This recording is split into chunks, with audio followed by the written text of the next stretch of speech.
Welcome to the Procurement Software Podcast, where we aim to educate and inspire you about how technology is changing and shaping our profession.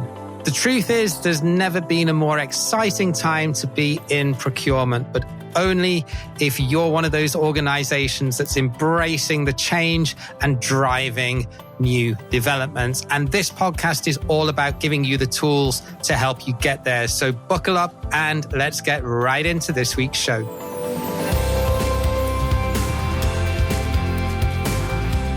Yes, hello, and a very warm welcome to another episode of the Procurement Software Podcast. We are the official podcast of procurementsoftware.site, where you can go and search, filter, and discover every procurement tech solution under the sun that you could possibly wish to find. We have over 440 solutions on our website. Just head to app.procurementsoftware.site. It's completely free to use, and it will save you a ton of money in not having to fork out 5 figures for an analyst subscription.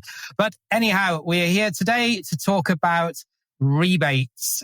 Rebates are an interesting phenomenon that can often save you a lot of money, but you have to go about reporting and registering and tracking them in the right way. So who better to ask onto the podcast than really a gentleman who is well-versed in the rebate space, because he works for a software company that does that very task of tracking and reporting rebates. So, Mr. Mark Gilham from Enable, very warm welcome to the podcast. Great to have you here. Thank you so much, James. And yes, and the world of rebates is a very interesting one.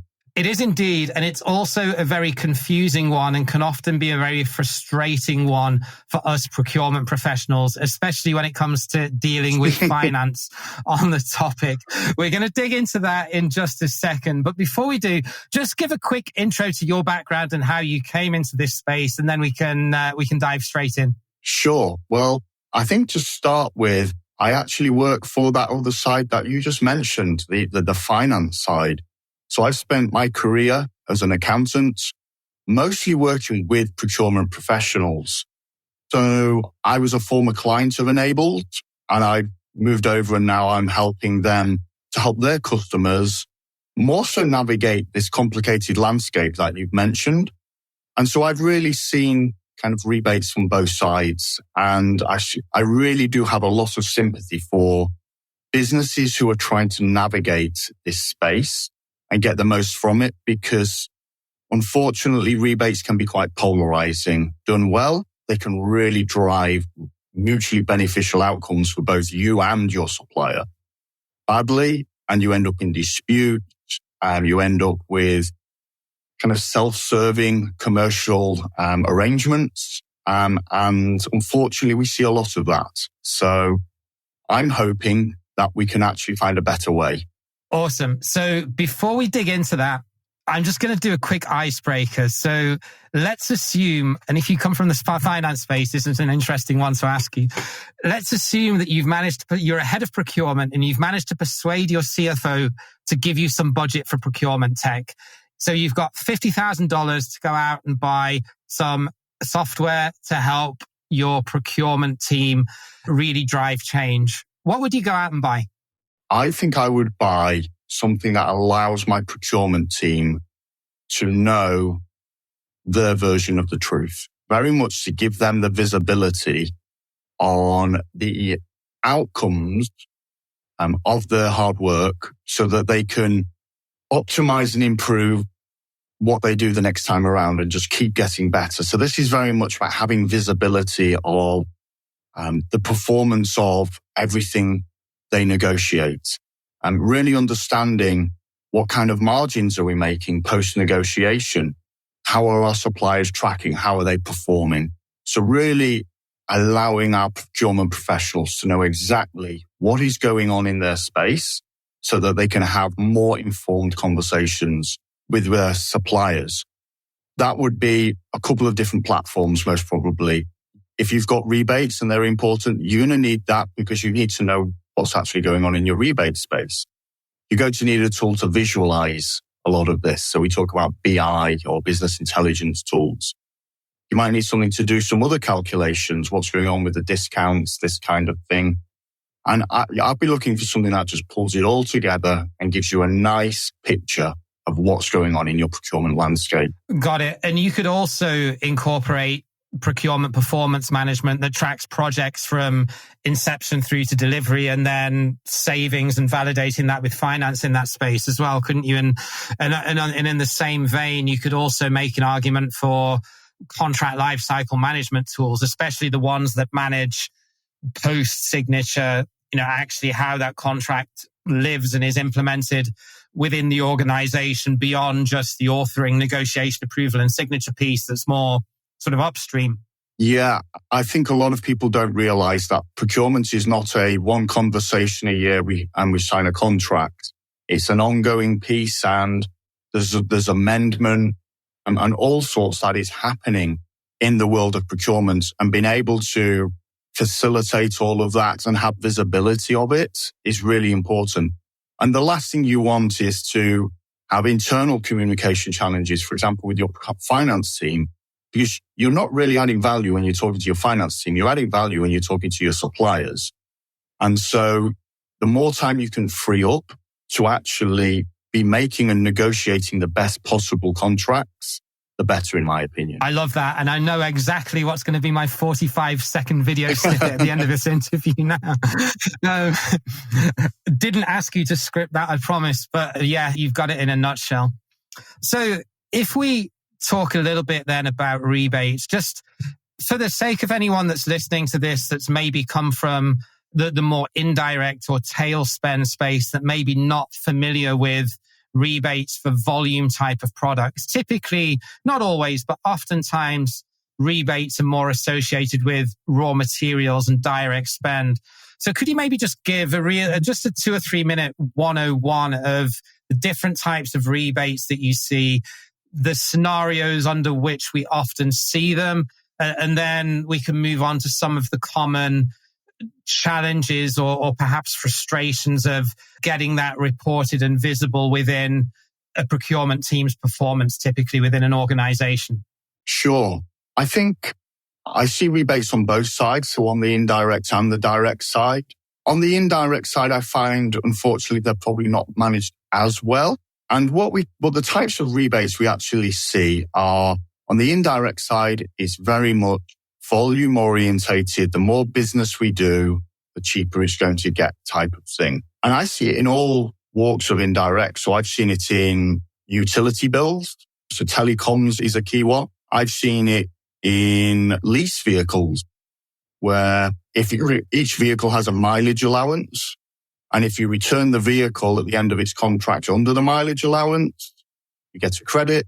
If it's over, you get a charge.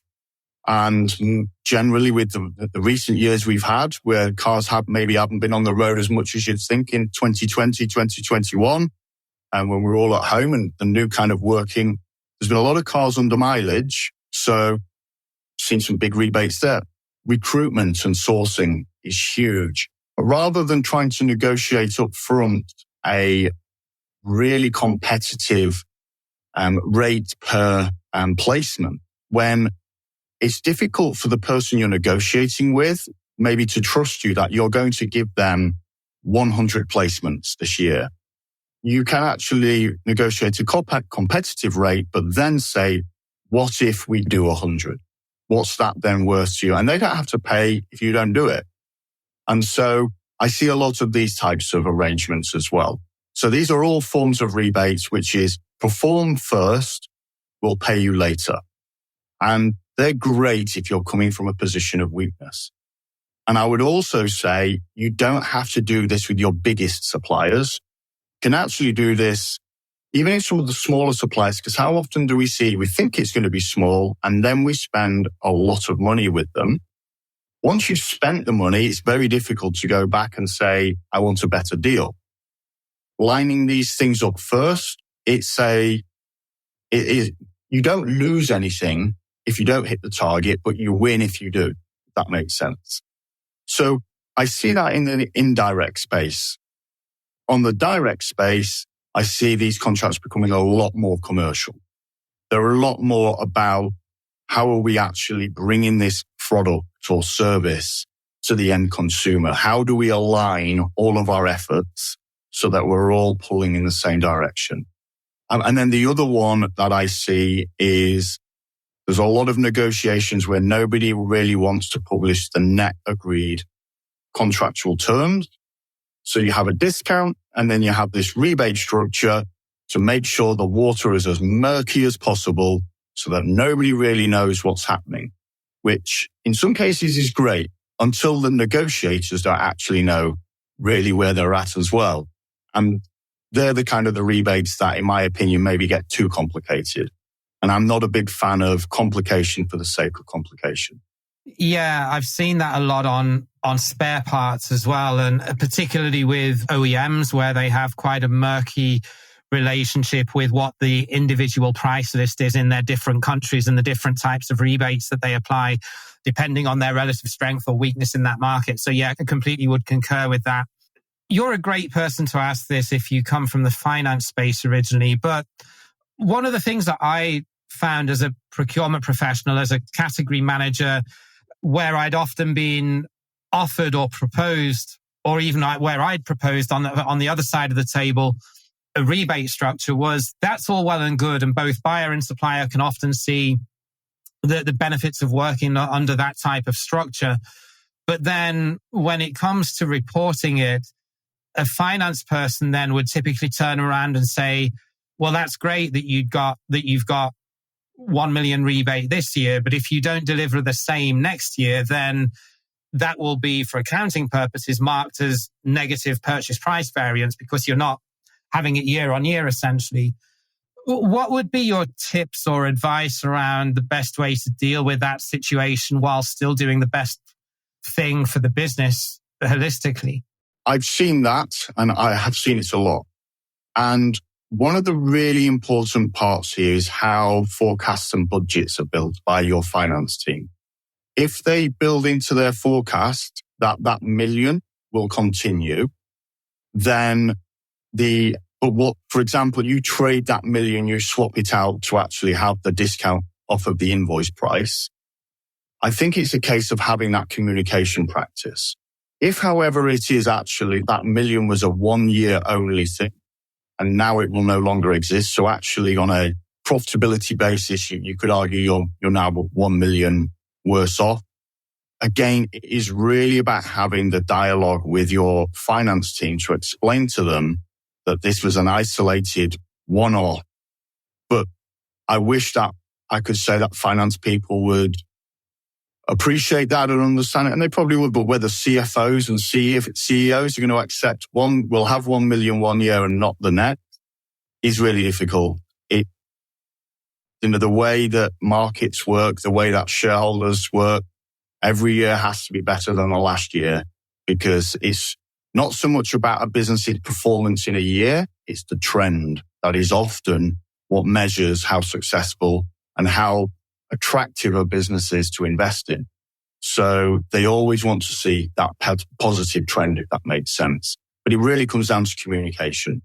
Yeah, and communication with finance, it's certainly not the first time that we've had that topic on the podcast, but it just goes to show, doesn't it? And it's the same around debating something like cost avoidance for CapEx projects or for price increase avoidance. If procurement is negotiating away a price increase that would otherwise have been applied, it's the same underlying theme, isn't it? That if you as procurement have a strong relationship with your procurement financial controller or with your CFO, if you're perhaps in a somewhat smaller organization, that and understanding each other's point of view and why you're coming at it from the angle that you are, it's going to be a lot easier to have that conversation than if you're at loggerheads with each other.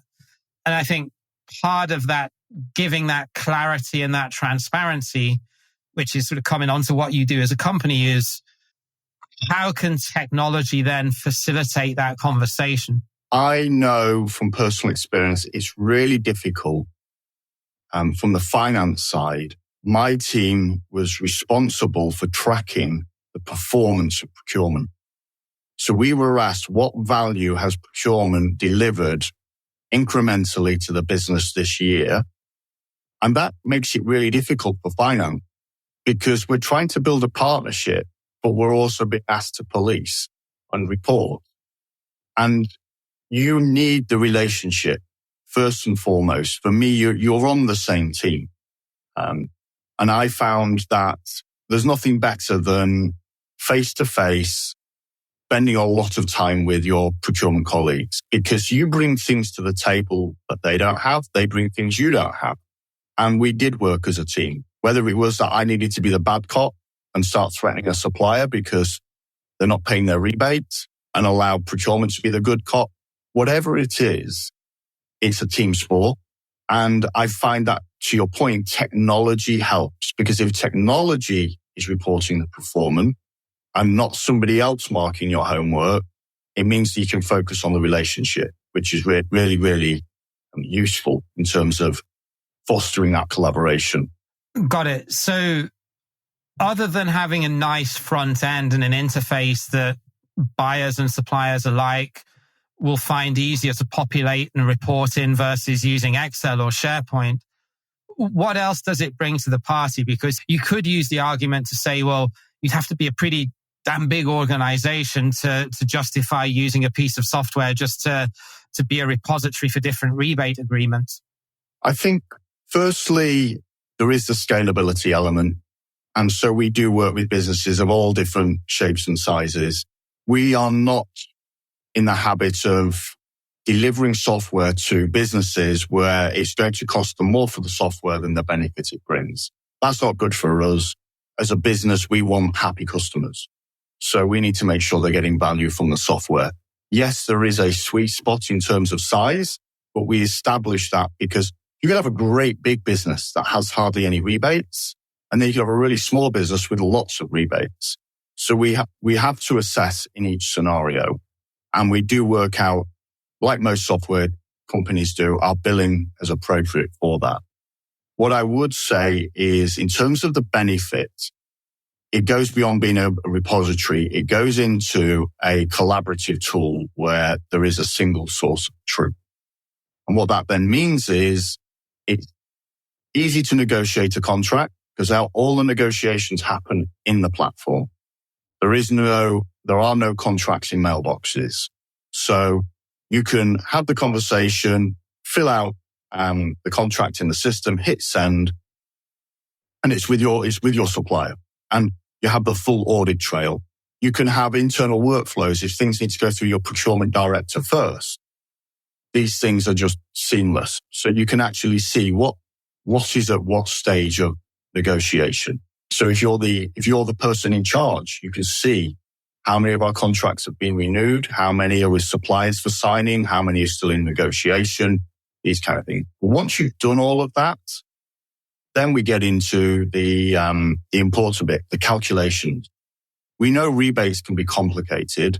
The last thing you want are spreadsheets and more spreadsheets. So, and the other thing with a spreadsheet is your spreadsheet. It's not yours and your supplier's spreadsheet. So the platform, however, works on the basis this is a collaborative environment where we have a single source of the truth. You could decide you don't want the supplier involved in that. And actually, you're going to keep all of this information for yourself, or you can share. And we have actually seen it where I never even thought of this when I was a customer of Enables. We see some businesses going out to suppliers and saying, I would like a rebate. And the supplier's saying, we couldn't manage that. And they're saying, well, no, we will manage it for you. You can imagine the supplier's response of, really, you're going to manage the amount of money we're going to pay to you?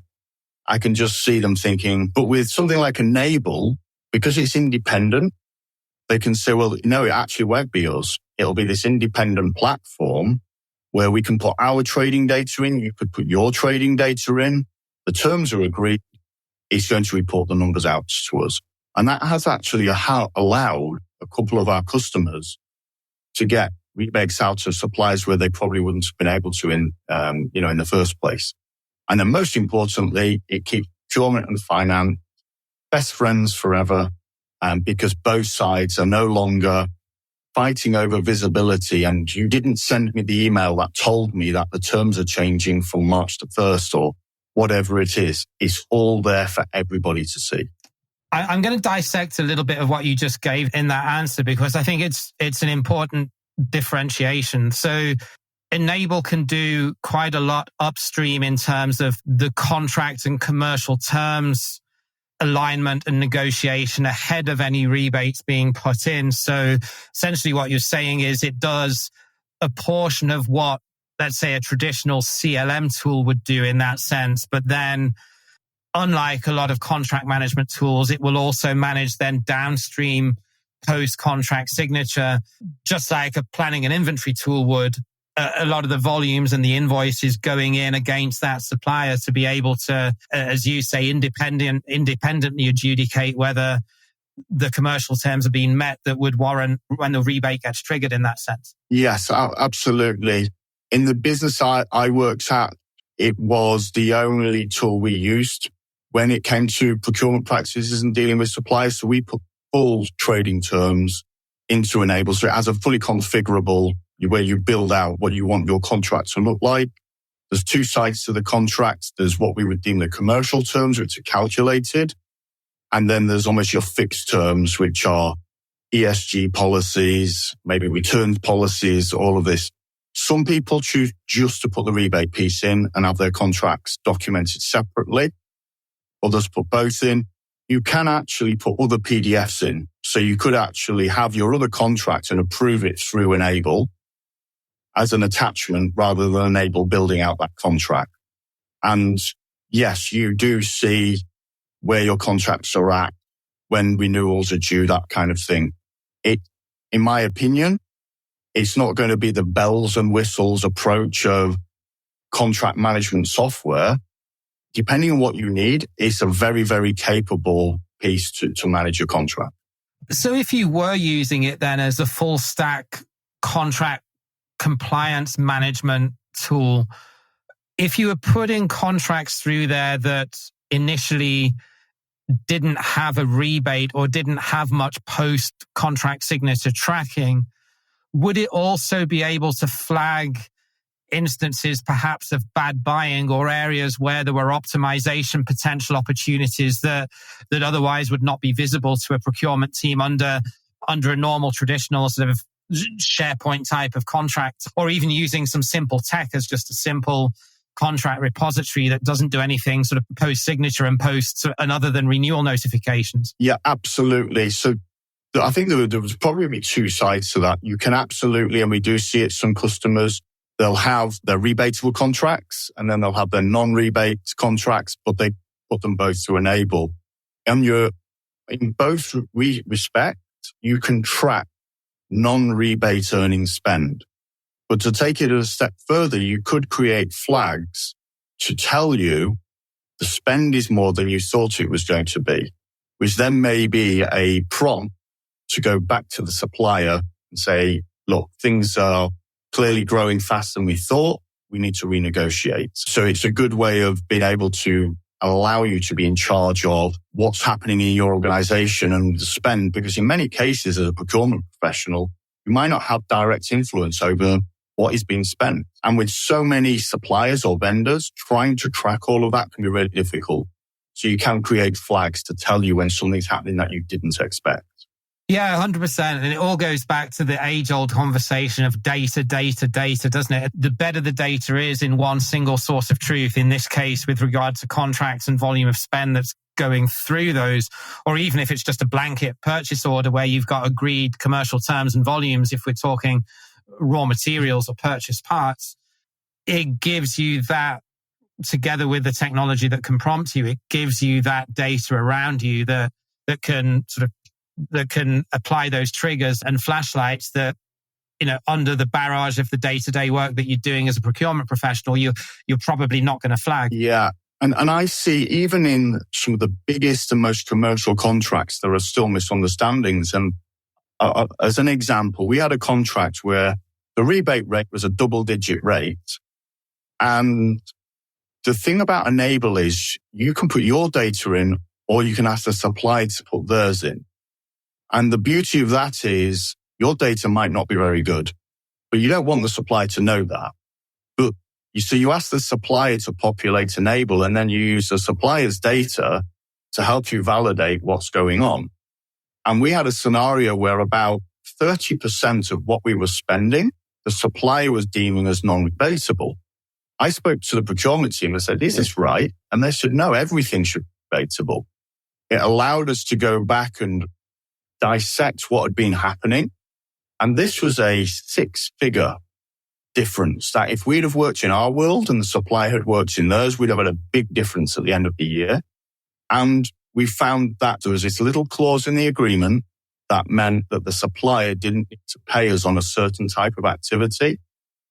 And we didn't want that activity to be happening, but we never realized it to the extent it was happening. It was basically where one of the sales reps from the manufacturer, if they went to one of our depots and offered them a special deal, that special deal would be non-rebatable. And the value of the special deal was not as big as the value of the rebate. So we're better saying no to all special deals and just taking the rebate. But our depot managers wouldn't know that because they don't know about the rebate. So it does give you that visibility all the way from whether you're just buying some stationary supplies to if you are buying, the core products that your business trades through. And that's a classic example of stakeholders further down the chain in local production or distribution sites, oftentimes not being completely party to the different terms and of the contract that's been negotiated in head office. Happens all the time, doesn't it? It happens more than it should. And the only way that you're going to get to the bottom of that is A, communication, but B, as you said, having the right data around you to be able to flag it and understand what it is and then to put the stops in place or the corrective actions. Yeah. I think we all know the term, you don't know what you don't know. And that for me is why when you asked very at the beginning about what would I want with my 50,000, I want to know. So it's all about getting that knowledge so that you can actually start to influence these things because they quickly add up in terms of the commercial benefit you can bring to your business. Indeed. So before we round up, Mark, I just wanted to ask the inevitable question around AI because it's obviously a buzzword right now and pretty much every procurement tech vendor has got AI plastered all over their websites. And if I'm honest, the average Joe that's reading that website doesn't have the first clue how AI is really benefiting or driving value to the end user in that product. So if we look at let's call it downstream contract management post-signature and rebates, which are sort of tied in and a part and parcel to that. Can you maybe walk me through a few practical applications of AI in terms of what we're seeing in this space and where you see some of the limitations as well?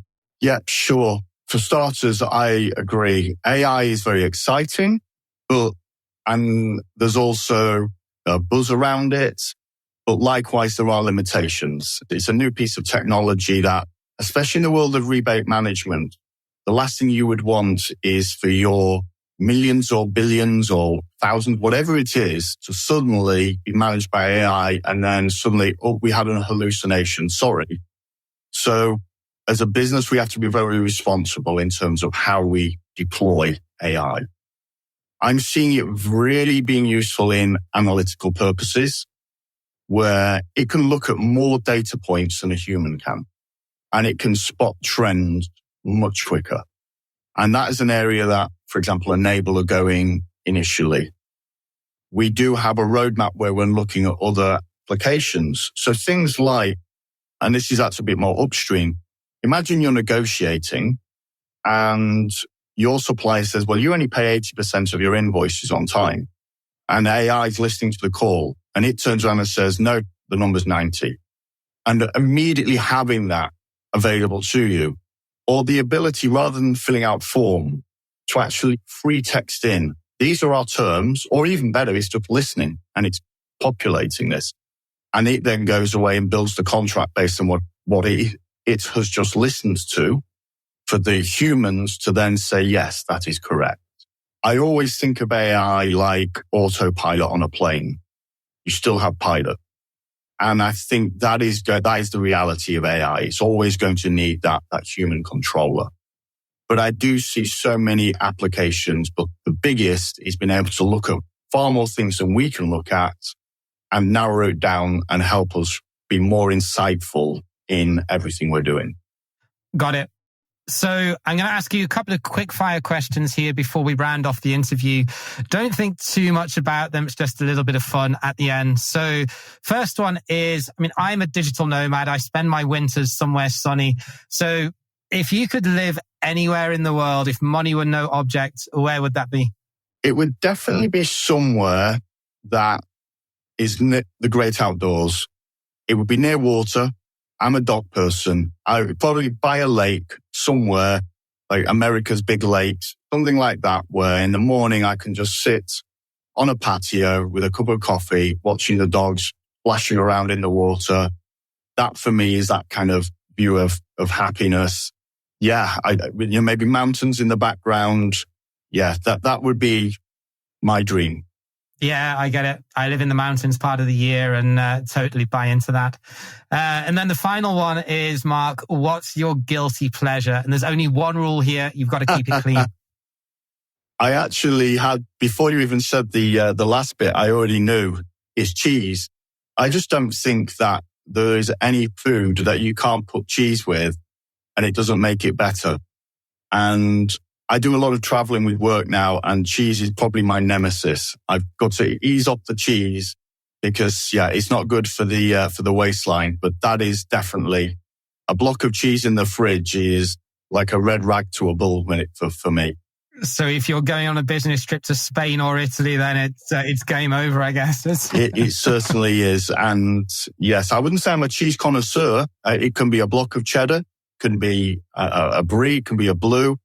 Just cheese is just, yes, that is my guilty pleasure. Got it. Okay, so final question, Mark. If anyone would like to connect with you or learn more about Enable, where's the best place that we should send them to? I would say, firstly, connecting with me. I'm a LinkedIn person, so just look me up on LinkedIn. There's not many Mark Gilhams around, so I'm quite easy to find. There is actually a guy that was in a band, though, a guitarist in a band. That's not me. And then secondly, Enable, I would go to enable.com. There's lots of material there. There's lots of ways to contact us there. But I'm always happy to deal with inquiries direct as well. For me, it's really about helping people get the most from these rebates and reduce the amount of disputes and things like that we're seeing. Appreciate it, Mark. Thank you again for being a great guest and for sharing some great insights from the dark side. If you came from finance initially and now working for a software company in this space. Yeah, really good takeaways for anyone listening to this. So thank you for your insights. Brilliant. Thank you so much, James. Okay, that was Mark, and that was Enable, your complete one-stop shop when it comes to downstream contract management and aligning and validating the rebates that you're due. Just a quick one before I sign off. If you're a procurement professional and you're perhaps a little bit confused about what's out there in the procurement technology space, it is a very, very rapidly changing space. There's always new solutions coming onto the market, solutions getting acquired, bad solutions going out of business. If you're at the start of your digital transformation journey and you just want to have a quick call to learn more about how we could potentially help you to dissect what's out there and to run through different ways that we can support your organization, there's a link in the show notes to this episode. Just reach out, book a free half-an-hour intro call with me. We'd be glad to learn about your current challenges that you're facing. Until next time, take care wherever you are in the world. Happy summer holidays if you're listening to this and you're on holiday or just got back and about to tackle the fourth quarter of the year. Until then, take care and bye for now.